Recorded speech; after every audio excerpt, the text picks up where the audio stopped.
Olá, irmãos, graça e paz de Cristo. Espero que todos vocês estejam bem, que Deus possa abençoar a vida de vocês, continuar abençoando, de todos que me assistem, bem como das suas famílias. Que 2024 seja um ano onde o Senhor vai abençoar você, vai te fortalecer em Cristo Jesus, Senhor nosso e Salvador. Amém? Vou falar hoje, irmãos, a respeito do reino de Cristo, a respeito do milênio. Irmãos, o milênio ele vai sim acontecer. Eu vou mostrar dois textos bíblicos muito rápido aqui, tá?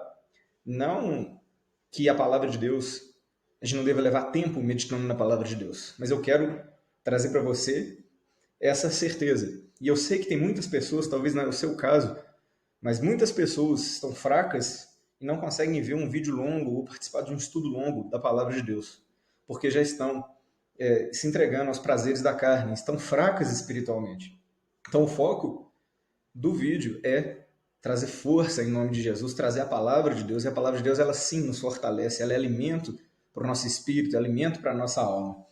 Muitos afirmam que o reino de Cristo ele é simbólico. Muitos espiritualizam o reino de Cristo, como se o milênio profetizado nas Escrituras ele fosse simbólico.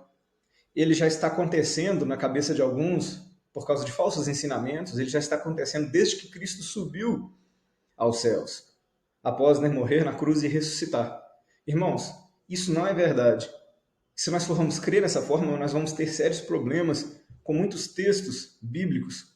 Eu vou mostrar dois aqui e te levar a entender que sim, Cristo vai reinar nessa terra e que você é chamado para ser rei e sacerdote com ele. Essa é a verdade do reino, né? Claro que ela faz parte de uma grande verdade, de um plano que está sendo revelado para nós de uma maneira linda nos últimos dias. Irmãos, primeira passagem, Daniel, capítulo 2, versículos 43 e 44. Quando Daniel explicava para o rei Nabucodonosor o sonho daquela estátua de ouro, a cabeça de ouro, o peito e os braços de prata, o ventre de cobre, as pernas de ferro e o pé de barro e ferro, quando ele chega na era dos pés, que são uma continuação das pernas, né, que era o Império Romano, o mundo moderno, que é descendente do Império Romano, e hoje nós ligamos todas as profecias, nós sabemos que o Império Romano ele não foi só na Europa, como era visto há uns anos atrás, há umas décadas atrás, onde a maioria das pessoas interpretava que a continuação de Roma era a Europa, mas não, o Império Romano ele é com duas pernas, né, Oriente e Ocidente. A exatidão das profecias é incrível. O Império Romano ele não dominou só a parte ocidental, representada ali na Europa. Ele dominou também o Oriente. Em certo momento ele se dividiu e havia duas capitais, uma em Roma, né, Ocidente, e uma em Istambul. Né, na época, Constantinopla, o imperador Constantino, ele colocou ali, né, ele fundou ali uma capital onde hoje é Istambul, na Turquia, Oriente. Então o Império Romano ele dominou o mundo inteiro. Então os pés, para você não deixar a estátua manca, para você não perder parte da revelação, porque uma perna representa ali a Europa, simbolicamente falando, e a outra, né, o Oriente. Se você achar que o reino, o governo da besta, do anticristo, ele vem só da Europa, você vai estar deixando a estátua manca.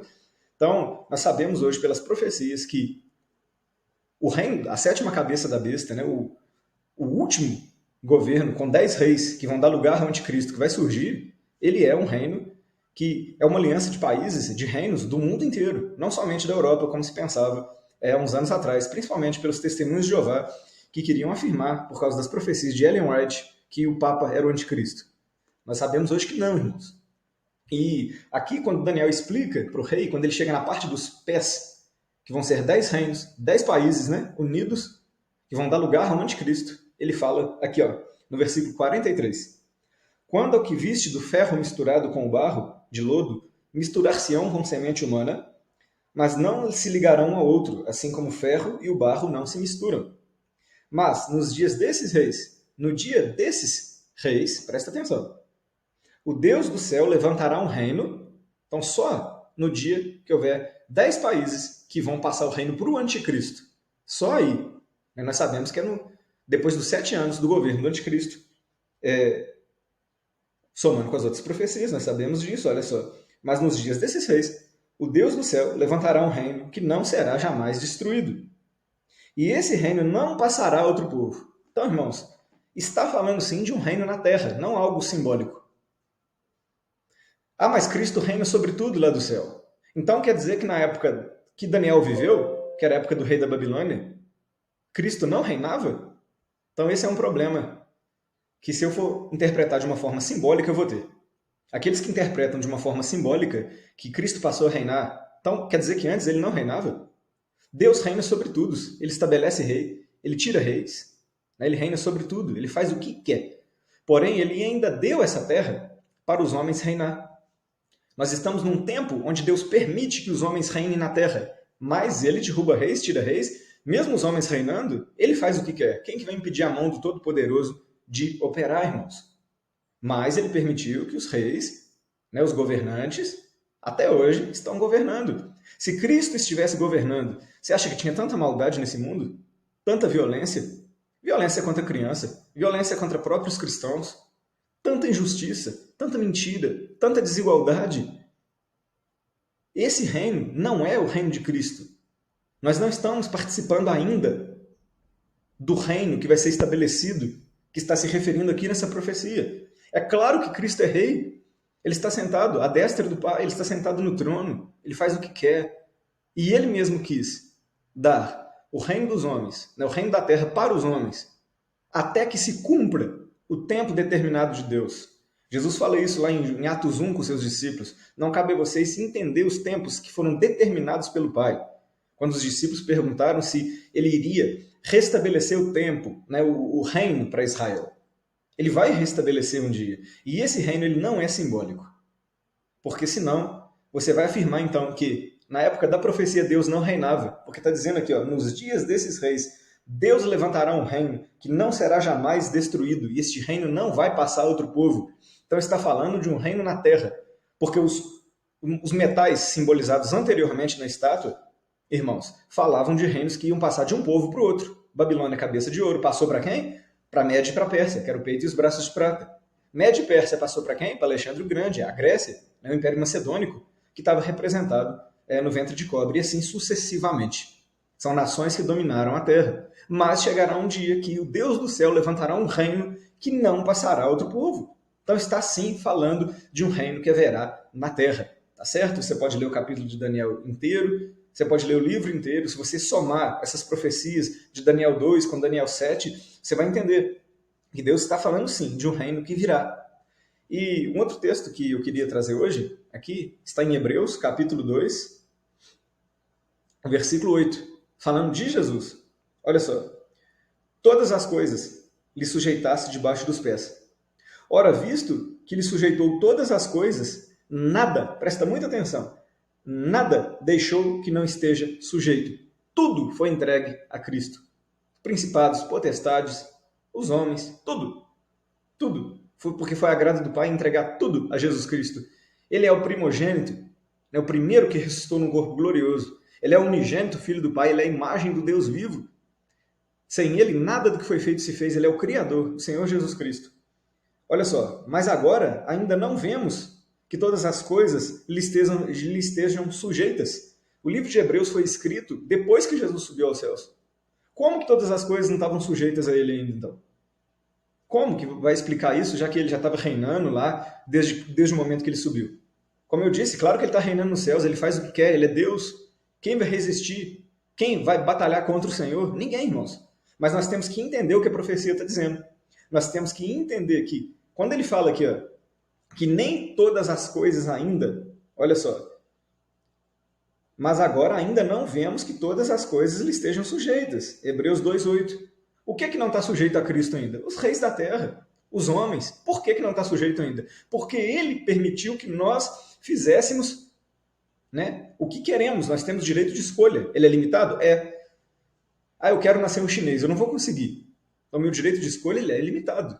Ele é limitado, ele tem limite. Eu estou usando aqui um exemplo. Eu não sou muito bom de exemplo, mas eu estou usando aqui um exemplo para você entender de uma maneira muito clara. O seu direito de escolha, o meu direito de escolha, ele é limitado, mas sim, nós temos.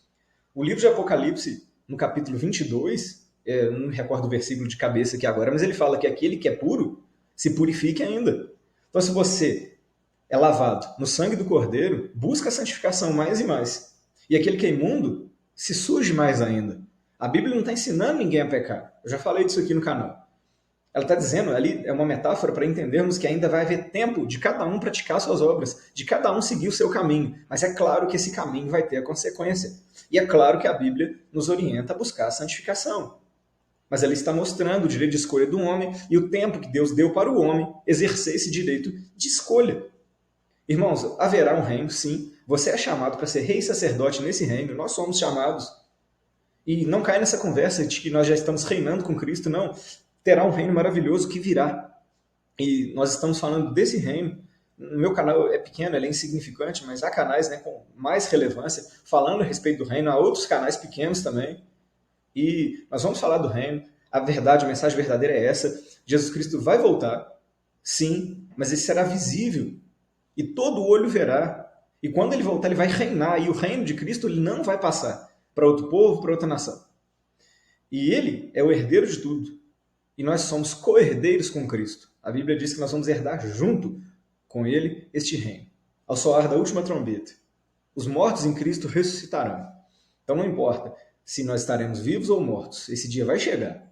E se formos dignos de estar reinando com ele, e claro que nós nos tornamos dignos só por causa do sacrifício de Cristo, só por causa da purificação que ele faz na nossa vida. É só através dele que nós nos tornamos dignos, ou seja, é só em Cristo. Mas se nós formos dignos de participar das bodas do Cordeiro, de participar do seu reino, não importa se vamos estar vivos ou mortos, seremos transformados. Ao soar da última trombeta de Deus, os mortos em Cristo ressuscitarão primeiro, e depois os vivos serão juntamente com eles arrebatados. Então, um dia nós seremos revestidos de um corpo glorioso, um corpo diferente desse aqui que você vê. Diferente do seu, nós seremos revestidos de um corpo glorioso, semelhante ao de Jesus Cristo, após ressuscitar. Mas, quando isso acontecer, nós reinaremos com ele nessa terra. Cristo estabelecerá, sim, um reino que não passará a outro povo. Porque senão como se justifica o escritor de Hebreus dizer que nem todas as coisas estão sujeitas ainda? O que não estaria sujeito, já que o milênio começou naquela época, quando Jesus, há mais ou menos 2000 anos, subiu aos céus? Se o milênio começou naquela época e ele é simbólico, o que não estava sujeito a Cristo ainda? Se nós já reinamos com Cristo, se nós estamos reinando, por que tem reis sendo mortos? Se nós reinamos, nós somos reis. Por que tem cristãos sendo mortos em países onde o evangelho é proibido? Irmãos, não se deixe enganar. Creia no que a Bíblia diz, que você vai caminhar bem, você vai caminhar certo. Tá certo? Queria trazer esse vídeo aqui para esclarecer um pouco mais a respeito desse assunto e desejo que Deus abençoe você e a sua família. Se você não é inscrito, você já sabe, se inscreva no canal, deixe seu joinha para ajudar, se Deus tocar no seu coração para ajudar, tá bom? Que Deus abençoe a todos, em nome do Senhor Jesus, e um abraço, tá? Deus abençoe, irmãos.